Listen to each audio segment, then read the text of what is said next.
Son, daughter, I want to tell you about a woman named Dorothy. Most people called her Dot. She was 67 years old. She lived alone in a pale yellow house on Cresthaven Lane, just outside of Columbus, Ohio. The kind of house that had seen decades of birthday cakes and Sunday dinners and arguments that ended in laughter. The kind of house that holds memory in its walls. She had been a nurse for 31 years. Not the kind of nurse who stayed behind the desk, the kind who held your hand when the doctor left the room, the kind who remembered your name on the third visit and asked about your grandchildren on the fourth. She had given herself to strangers her entire working life, and she had done it without once asking for anything in return. Her husband, Harold, had been gone for 14 months. 14 months, 427 days. She had counted every single one. Harold did not go quickly. Pancreatic cancer does not work that way. It took 11 months to take him, and in those 11 months, it took almost everything else too. The savings account they had built over 4 decades together. The retirement fund they had protected through 2 recessions. The small investment Harold had been so proud of, the one he called their safety net. Liquidated in the 3rd month of treatment, when the bills stopped being manageable and started being impossible. Dot had sold her car in month 7.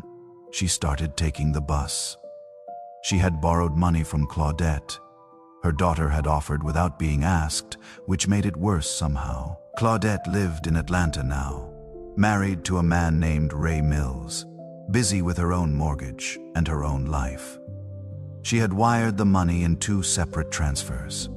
Neither of them talked about it after. When Harold finally passed, on a Tuesday morning in October, Dot had held his hand and told him she was going to be fine. She believed it when she said it. That was 14 months ago. Now it was December, a Tuesday again, 2 in the morning. Dot sat at the kitchen table in her robe and her slippers, the ones Harold had given her the last Christmas he was well enough to go shopping. 3 envelopes were open on the table in front of her. She had already read them. She did not need to read them again. She knew what they said. She knew the numbers. She had been a woman who understood numbers her entire life. And right now the numbers were telling her something she did not want to hear. The Kindle Bible app on her tablet was open. She had opened it earlier that evening with the intention of reading. She had not read a single word. The screen had gone dark from inactivity. Harold's photograph was propped against the sugar bowl. It was from their trip to Asheville 6 years ago. He was laughing at something she had said. She could not remember what. She would give anything to remember what. Dot looked at the photograph for a long time. Then she looked at the ceiling. And for the first time in 47 years of marriage and faith and Sunday mornings and grace before meals, Dorothy Hargrove did not pray. She did not have words. Or maybe she had too many. Either way, the silence between her and heaven felt different that night. Not peaceful, not restful. Just empty in a way that frightened her more than the envelopes did. She turned off the kitchen light and went to bed. She did not sleep. At 3 in the morning, lying on her side, facing the window where the street light made a pale stripe across the curtain, Dot heard something. Not the house settling, not the radiator, not a car passing on Cresthaven Lane. A voice. Quiet, unhurried. Clear in the way that only silence can be clear at 3 in the morning. It said her name, not Dot Dorothy, the way Harold used to say it when something important needed to be said. She did not move. She did not sit up. She lay completely still, and her heart was beating hard, and she was not afraid, which surprised her because she felt like she should have been afraid. The voice said, "I have been here. Every night you did not sleep. Every morning you got up anyway. Every time you stood at that sink and washed 1 cup, because there was only 1 cup to wash now. I have been in every single one of those moments. Dorothy, I have not moved. Dot closed her eyes. Then she opened them, and she said, out loud into the dark room, in a voice that came out rougher than she intended, "If you were there, why did you let him suffer like that?" That is not a question. That is an accusation. You know the difference. The silence that followed was not uncomfortable. It was the silence of someone who has just been told the truth and is not offended by it. Then the voice said, "That question deserves to be asked, and I will answer it. But not tonight. Tonight, I only need you to know one thing. You are not alone in this house. You have never been alone in this house." Dot lay there for a long time after that. She did not pray. Not exactly. But she stopped being silent in the way she had been silent for 14 months. The silence of someone who has turned away. This was a different kind of quiet. The kind where you are still in the room, still at the table, even if you have pushed back your chair. She fell asleep just before 5. She slept for 3 hours. It was the longest she had slept in weeks. When Dot woke up, the December light was coming gray and thin through the curtain, and she lay there for a moment, not thinking about the envelopes, not calculating, just breathing. There was something different about the morning. Not better exactly, but different, like a window had been opened somewhere in a room that had been closed for a long time. She made coffee, 1 cup. She stood at the kitchen sink and looked out at the backyard, at Harold's garden beds, empty now. The soil dark and frozen at the edges. He had grown tomatoes every summer. Beefsteaks, mostly. He had been very serious about his tomatoes. The knock at the front door came at 9:15. Dot was not expecting anyone. She almost did not answer. She had gotten into the habit these past months of not answering when she was not expecting anyone. It was easier. Easier to let the world stay on the other side of the door when the world had been so difficult to face. But something made her go to the door. She opened it and found Augustus Bell standing on her porch. Augustus was 71. He had lived in the brick colonial 3 houses down for as long as Dot could remember. She knew him the way you know neighbors. You have never really spoken to by sight, by wave, by the occasional nod across the yard. Harold had liked Augustus. Harold had been the one who talked to people on the street, who remembered names and asked follow-up questions. Harold had been the social one. Without Harold, Dot had not spoken more than 12 words to Augustus Bell in 6 years. He was holding a paper grocery bag. He looked slightly embarrassed about it. The way people do when they show up with something and then worry it might not be welcome. He said, "I know this is early and I apologize for not calling ahead. I do not have your number. I grew more tomatoes this summer than I have any use for, kept the last ones in the cellar, and they are not going to last much longer. I thought you might want them. I know Harold used to grow them. I thought maybe you might like some." Dot looked at him. Then she looked at the bag. Then she stepped back and held the door open and said, "You might as well come in. I just made coffee." Augustus sat at the kitchen table, the same table where the envelopes had been the night before. Dot had moved them to the counter, but she was aware of them there, face down, as if they might overhear the conversation. They talked about tomatoes for a few minutes, then about the cold coming in early this year. Then, in the way that real conversations sometimes arrive without warning, they talked about Harold. Augustus said Harold had been one of the kindest men he had ever lived near. Said that Harold had helped him move a piece of furniture once, a heavy oak dresser, without being asked. Just saw Augustus struggling with it from across the street and came over and grabbed the other end without a word. Dot had not known that story. She held her coffee cup with both hands and listened and felt something loosen in her chest, that had been tight for a very long time. Then Augustus said something that changed the direction of the morning entirely. He said, "I do not know if you are aware of this, but there is a program, federal program been around for about 4 years now, for retired healthcare workers, specifically nurses and aides who worked in underserved facilities, financial assistance program. My neighbor over on Birchfield, she was a home health aide for 20 years. She received support through it last spring. I only mention it because I remember Harold saying you had worked in county hospitals most of your career. You might qualify.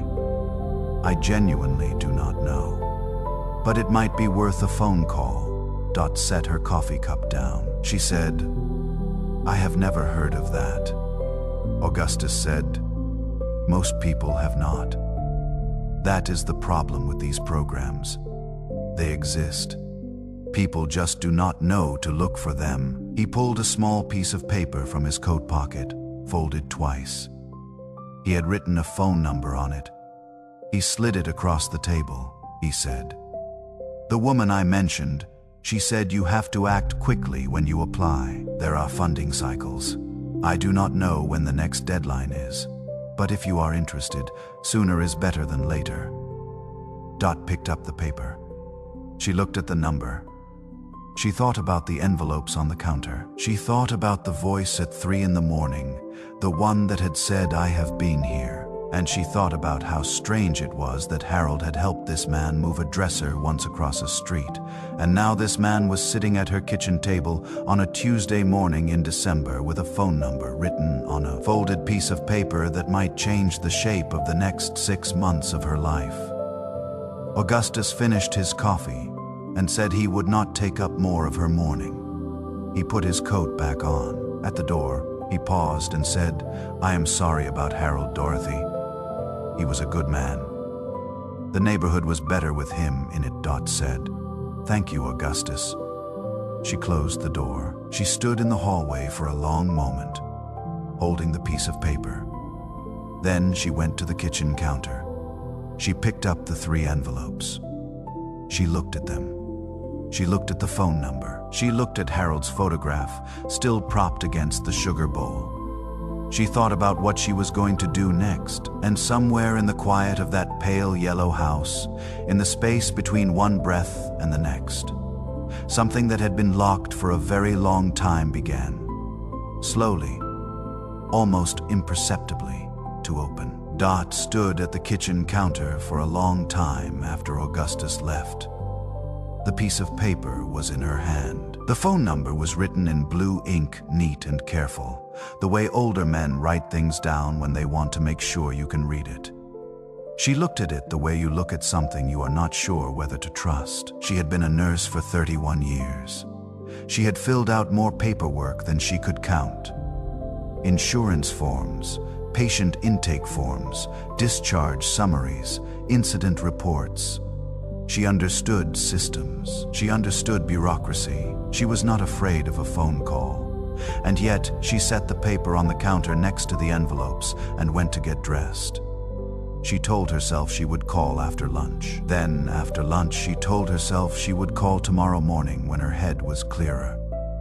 She washed the 2 coffee cups, hers and Augustus's, and dried them and put them away. She made herself a sandwich she did not finish. She sat in the living room in Harold's chair, the one she had not been able to give away. And she looked out the front window at Cresthaven Lane, at the bare trees and the gray December sky. And she thought about the word assistance. That was the word that was stuck. Assistance. She had never asked for assistance, not once in 67 years. She had been the assistance that had been her entire identity for 3 decades. The one who showed up, the one who helped, the one who made sure other people were taken care of. She had built her sense of self on that foundation so completely that she had never stopped to consider what would happen if the foundation shifted. Asking for help felt like admitting that something had broken inside her that could not be fixed. She knew, somewhere in the rational part of her mind, that this was not true. She had told patients the opposite her entire career. She had sat beside people in hospital beds and told them that accepting care was not weakness, that needing support did not diminish them, that there was no shame in being the one on the receiving end for once. She had believed it when she said it to them.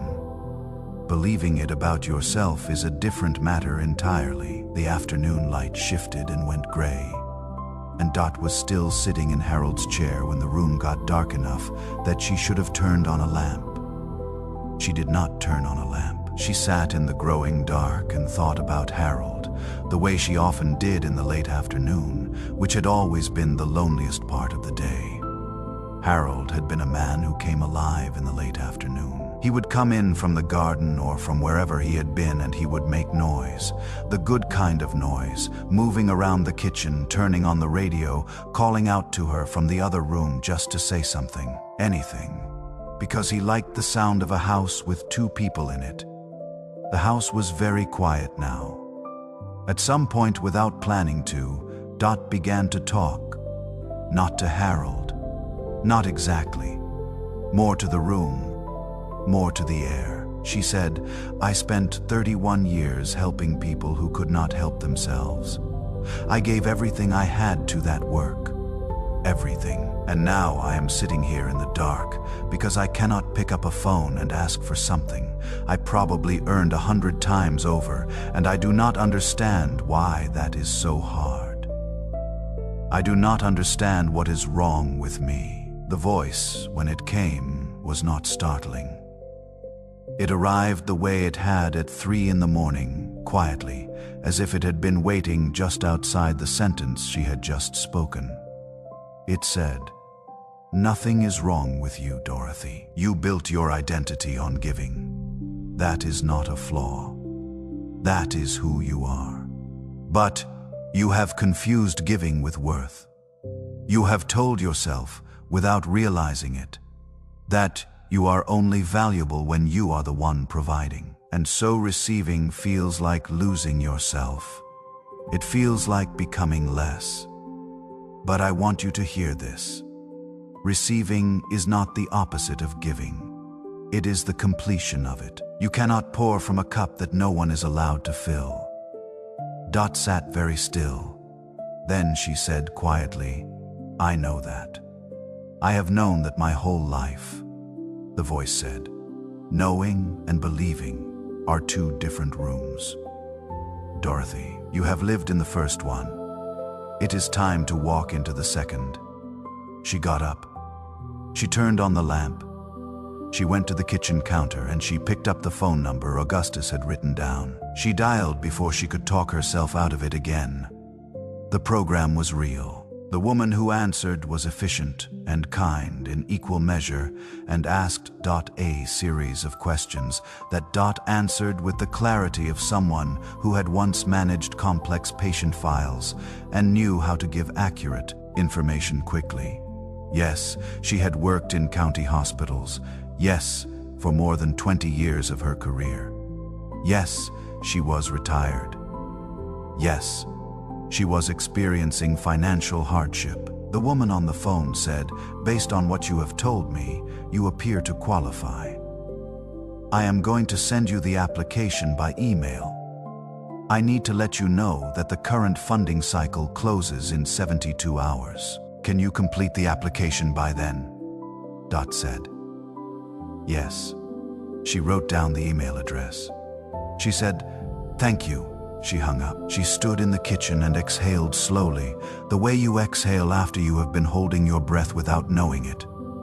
She opened her laptop and found the email already waiting. She printed the application. She sat down at the kitchen table, moved Harold's photograph slightly to the left to make room, and she began to fill it out. It took her most of the evening. She submitted it at 11:43 at night, 17 minutes before midnight, in the glow of the laptop screen in the quiet kitchen. Then she closed the laptop and sat there for a moment and felt something she had not felt in a long time. Not happiness exactly. Something quieter than that. Something more like steadiness. like standing on ground that holds. She went to bed and slept better than she had the night before. She did not know yet that the harder part was still coming. It came 3 days later. It came in the form of a phone call from Claudette. Dot was at the kitchen sink, rinsing her lunch plate, when her phone rang. She saw her daughter's name on the screen and felt the familiar mix of love and guilt that had been the texture of their relationship for the past 14 months. She answered on the second ring. Claudette said, "Mom, I heard you applied for some kind of government assistance program," Dot said. "Who told you that?" Claudette said. "That does not matter. Is it true?" Dot said. "Yes, it is true." There was a pause, the kind of pause that has weight in it. Claudette said, "Why did not you tell me? I have been asking you for months how you are doing financially, and you kept saying you were fine. And now, I find out from someone else that you applied for assistance. Do you understand how that feels?" Dot set the plate down in the drying rack very carefully. She said, "I did not tell you because I did not want to worry you more than I already have." Claudette said, "That is not your decision to make, Mom. I am your daughter. I am supposed to worry about you. That is what family does. You do not get to decide for me that I cannot handle knowing things. You have been doing that my entire life, and I need you to understand that it hurts. It hurts to be kept out. It hurts to be protected from the truth about my own mother." The words landed hard, not because they were cruel, but because they were accurate. Dot stood at the kitchen sink with the phone pressed to her ear and felt the truth of what Claudette had said move through her like a cold current. She had been protecting Claudette from worry.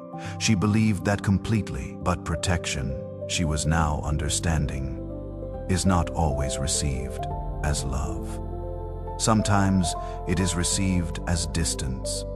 Sometimes the people you love most feel your silence, not as shelter, but as a door closing in their face. The call did not end well. Claudette said she needed some time. She said she loved her mother, but she was upset and she needed to not be on the phone right now. She hung up before Dot could finish saying goodbye. Dot stood in the kitchen for a long time after that. She thought about calling Claudette back. She picked up the phone twice and put it down twice. A phone call was not the right shape for what needed to be said. She understood that. Some things are too layered for a phone call. Some things need to be written down slowly, in your own handwriting, where you can see the words before you send them out into the world. She went to the small desk in the hallway, the one where Harold had kept his crossword puzzles and his reading glasses. She found a pad of paper in the top drawer and a pen that still worked. She sat down. She wrote Claudette's name at the top of the page. Then she sat for a moment and thought about what was actually true. Not what was explainable. Not what was defensible. What was true. She wrote for almost an hour. She wrote about the night of the envelopes and not being able to pray. She wrote about standing at the sink washing one cup, and how that simple act had become the loneliest thing in the world. She wrote about borrowing the money from Claudette, and how the shame of that had made her more determined than ever to not ask for more, to not take up more space in her daughter's life, to become smaller and smaller until the problem of her sorted itself out without burdening anyone. She wrote, and this was the hardest sentence, "I think I have been so afraid of being a burden that I forgot I was also a mother. And mothers are allowed to need their children sometimes. That is not weakness. I am only now beginning to understand that." She folded the letter. She found an envelope. She addressed it to Claudette's house in Atlanta in her careful handwriting. The handwriting of someone who had been writing notes to patients and their families for 30 years. Legible and deliberate, and full of care. She put a stamp on it. She put on her coat and her shoes, and she walked to the mailbox at the end of Cresthaven Lane in the cold December evening. And she put the letter in the box and raised the flag. On the way back to the house, she stopped for a moment on the sidewalk. The sky was very dark and very clear, more stars than she expected. She stood there in the cold and looked up and thought about Harold, who had loved the night sky, who had dragged her out onto the back porch more than once to look at something he had read about in the paper. Some meteor shower or planetary alignment, standing beside her with his arm around her shoulder pointing up.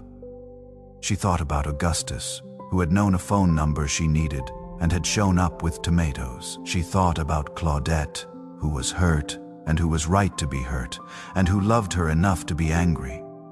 She thought about the voice, and standing there on the sidewalk in the cold, she said, without embarrassment, without rehearsal, into the dark and the stars, "I am starting to see it. I am starting to understand what you are doing." The cold wind moved through the bare trees on Cresthaven Lane. She pulled her coat tighter and went back inside. The house was the same house it had always been. Pale yellow walls. Harold's chair by the window, the photograph against the sugar bowl, the laptop on the kitchen table. But something in the quality of the silence had changed. It was no longer empty. It was the silence of a house where someone was paying attention, where someone was slowly, carefully, with great difficulty and great love, learning to open a door that she had spent the better part of a year holding shut. The letter would take 3 days to reach Atlanta. Dot did not know yet what Claudette would do when she read it. She made herself a cup of tea and sat in Harold's chair and waited for what came next with something she had not been able to locate in herself for a very long time. Not certainty, not happiness, just the quiet, stubborn, unkillable willingness to stay in the room. The letter arrived in Atlanta on a Friday. Dot knew the timing because she had been counting days the way she had once counted Harold's medication doses, carefully, with full attention, unwilling to miss anything. She did not call Claudette. She had said what needed to be said in the letter, and she understood in the way that only mothers who have made mistakes understand that the next move was not hers to make. You cannot write a letter like that and then follow it with a phone call 2 days later asking if it was received. That is not giving someone space. That is giving someone space and then immediately filling it. So she waited. She kept herself busy in the way she had always kept herself busy when waiting was the only option. She cleaned things that did not need cleaning. She reorganized the linen closet, which Harold had always said was the most organized linen closet in Franklin County, and did not require further organization. She made soup from the tomatoes Augustus had brought, a simple recipe she had not made in years, because Harold had been the one who loved it most. And she stood at the stove stirring it, and let herself feel the particular sadness of cooking for one, which was different from all the other sadnesses and had its own specific weight. On Saturday morning, the application status changed. She had been checking the program's online portal every day since she submitted. She had told herself she would check only once a day in the morning, and she had mostly kept to that. Saturday morning, she opened the laptop at the kitchen table with her coffee and the page loaded in the status box, which had said under review for 11 days. Now said something different. It said approved. Dot read the word twice. Then she set her coffee cup down and she read the details beneath it. The amount that had been approved, the disbursement timeline, the conditions. She had expected, without fully admitting she expected it, something larger. Something that would solve the whole shape of the problem at once, the way a key solves a lock. Completely. All at once. The door either open or closed. What she saw instead was a number that was real and meaningful, and that would, if she managed it carefully, resolve the most urgent pressure, the mortgage arrears, the electric bill, the medical debt collection that had been calling every Thursday for 2 months. It would cover those things fully. It would not leave much after. She sat with that for a while. There was a version of herself, not far from the surface, that wanted to feel disappointed, that had been quietly hoping for more, that had built, without meaning to, a small internal picture of rescue that looked more complete than this. She recognized that feeling. She had seen it in patients, in families, in people who had been waiting a long time for good news, and then received good news that was real but not quite the shape they had imagined. The gap between what you hoped for and what arrives can feel, in the first moment, like a kind of loss, even when what arrived is genuinely good. She sat with it until the feeling settled. Then the voice came. It did not announce itself. It arrived the way it always did, in the quiet between one thought and the next, unhurried and clear. It said, "You are looking at the number and calculating what it does not cover. I understand that. But Dorothy, I want you to look at something else for a moment. Look at who you were 11 days ago, sitting at that table at 2 in the morning, unable to pray, alone with 3 envelopes and a photograph. And look at who you are this morning. You made a phone call you did not want to make. You wrote a letter you did not know how to write.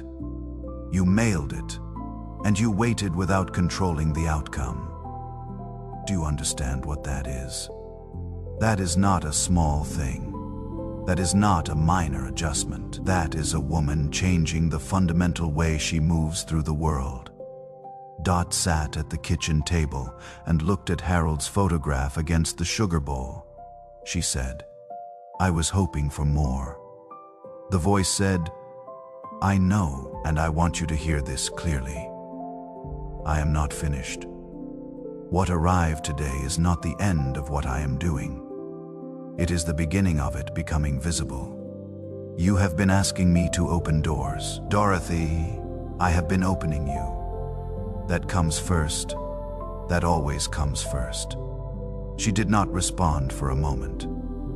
Then she said, quietly, "That is not what I expected you to say." The voice said, "I know. It rarely is." She almost smiled. It was the closest she had come to smiling in a conversation with anyone, visible or invisible, in a very long time. She closed the laptop. She picked up her coffee cup. She went to the living room and sat in Harold's chair and looked out at Cresthaven Lane, at the pale winter light on the frozen front yards, and she thought about what it meant to be opened instead of rescued. She was still thinking about it when she heard the car. She heard it before she saw it. The sound of a vehicle slowing down on Cresthaven Lane, the particular deceleration of someone looking for a specific house. Checking addresses, uncertain. She looked out the window and saw a dark blue sedan she did not recognize pulling into the driveway. She sat forward in the chair. The car door opened and Claudette got out. She was wearing a gray coat Dot had not seen before, and her hair was pulled back and she was carrying something. A bag of some kind, and she stood beside the car for a moment, looking at the house the way people look at places that hold a lot of memory, like they are adjusting to it before going in. Dot stood up. She went to the front door and opened it before Claudette reached the porch. They looked at each other across the cold air of the December morning. Claudette said, "I drove from Atlanta. I left last night at 10. I stopped twice," Dot said. "You should have called me. I would have stayed up." Claudette said, "I know. I did not call because I did not want to talk on the phone. I wanted to be here." Dot stepped back and held the door open. Claudette came inside. She set her bag down in the hallway. She looked around the house, the way she always looked around the house. Quickly, taking inventory of what had changed and what had not, the particular surveillance of a child who grew up in a place and still measures it against memory. She looked at Harold's chair by the window. She looked at the kitchen table. She looked at her mother. Then she said, "I read your letter 3 times. Dot said. I meant every word of it. Claudette was quiet for a moment. Then she said, I know you protected me because you love me. I have always known that. But Mom, I need to say this, and I need you to actually hear it. When you keep things from me, it does not feel like love. It feels like you do not trust me. It feels like you think I cannot handle it, and I have been handling things my entire adult life. I can handle knowing that my mother is struggling. What I cannot handle is finding out from someone else, Dot said. I know. You are right. I am sorry, not the reflexive sorry of someone deflecting. The real kind. The kind that cost something. Claudette looked at her mother, and something in her face shifted. Some held tension releasing, and she crossed the hallway in 2 steps and put her arms around. Dot and Dot stood there for a moment, surprised by the weight and warmth of it. And then she put her arms around her daughter and held on. They stood like that in the hallway for a long time. Neither of them said anything. There was nothing that needed to be said. Claudette stayed through the weekend. She slept in her old room, which Dot had kept exactly as it was when Claudette left for college, a habit Claudette had once teased her about, and now, clearly, found comforting. She slept for 11 hours Friday night and woke up Saturday morning and came into the kitchen in her socks. And Dot had already made coffee, and there was something in that ordinary scene, the two of them at the kitchen table with coffee in the morning, that felt like restoration. Like something returning to its right place after a long time in the wrong one. They talked, really talked, the way they had not talked in years. Maybe longer than that. They talked about Harold's stories Dot had not told anyone, and stories Claudette had not known. Small ones, the kind that do not make it into eulogies, but make up the actual texture of a life. They talked about the money, openly, without the protective layer of fine and managing that Dot had maintained for 14 months. They talked about what the approved amount would cover, and what came next, and Claudette did not try to fix everything, which was the thing Dot had always feared. The fear of becoming a problem to be solved. Instead, Claudette just listened and asked questions and treated her mother like someone capable of navigating her own life with some support, which was exactly what she needed and had not known how to ask for. On Saturday afternoon, Augustus Bell walked past the house and saw the unfamiliar car in the driveway and lifted a hand in a cautious wave. Through the window, Dot waved back. Claudette asked who that was. Dot said, "That is Augustus Bell. He lives 3 houses down. He grew tomatoes." Claudette looked at her mother with an expression that was asking for more information. Dot said, "He is the reason I made the phone call. He knew about the program. He showed up with tomatoes and a piece of paper with a phone number on it the morning after the worst night I have had since your father died." Claudette was quiet for a moment. Then she said, "I think I would like to meet him sometime." Dot said, "I think I would like to properly know him too." Sunday morning, Dot woke before Claudette. She woke just before 5, which was unusual.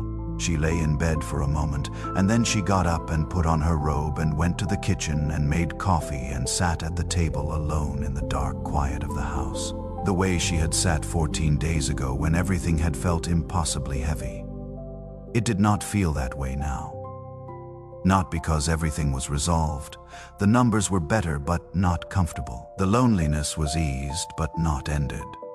The grief was still present, would always be present, had changed shape but not disappeared. There was no version of this story where Harold came back, or where the 11 months of illness were undone, or where the savings account refilled itself.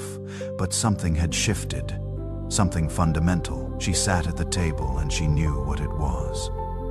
She opened her Bible, the physical one, not the app on the tablet, the one with the worn spine that Harold had given her on their first anniversary, the one with her name embossed on the cover in gold letters that had mostly faded now. She had not opened it since the week Harold died. She did not open it to any particular passage. She just opened it and placed her hand flat on the page, the way you place your hand on something real to confirm that it is there. The voice came one more time. It said, "Dorothy, I want to ask you something." She said, "Go ahead." It said, "The door I told you I was opening. In all these days, with Augustus and the application, and Claudette, and the letter you wrote, and the conversation you finally had, what door do you think I meant?" Dot sat with the question. She looked at Harold's photograph against the sugar bowl. She thought about standing at the mailbox in the cold with the letter in her hand. She thought about opening the front door before Claudette reached the porch. She thought about the linen closet she had reorganized, and the soup she had made from tomatoes a neighbor brought, and the phone call she had almost not made, and the form she had filled out at the kitchen table until nearly midnight, and the way Claudette had said, "I did not call because I wanted to be here." She said, "It was not the money." The voice said, "Number." She said, "It was not the program or the application or any of that." The voice said, "Number," she said. "It was me. The door was me. I was the one who was closed," the voice said. And now, the voice did not say anything after that. It did not need to. Claudette left after lunch on Sunday. She hugged Dot in the driveway for a long time and said she would call tomorrow, and Dot said she would answer. And they both understood that these were not casual statements. They were small promises, the kind that repair things. Dot stood in the driveway and watched the dark blue sedan back out and turn and move down Cresthaven Lane and disappear around the corner. She stood there for a moment in the cold December air. Then she did something she had not done in 14 months. She looked up. Not at the sky exactly. Not searching for anything. Just up. Open. The way you look when you are no longer hiding your face. She said, "Harold, it is about time. Is not it?" The bare trees on Cresthaven Lane moved slightly in the winter wind. She pulled her coat tighter. She went inside. Augustus Bell was walking his morning route at 7 the next day when he passed the pale yellow house and saw Dot on the front porch with 2 cups of coffee, one in each hand, standing at the top of the steps. He stopped. She held up the second cup. He looked at it for a moment. Then he changed direction and came up the front walk. He took the cup. He stood beside her on the porch. They looked out at Cresthaven Lane together in the cold morning light. The frozen yards, the bare trees, the quiet street, the ordinary and the irreplaceable texture of a life that was still being lived. Neither of them needed to say anything. And that was enough. That was, in fact, everything.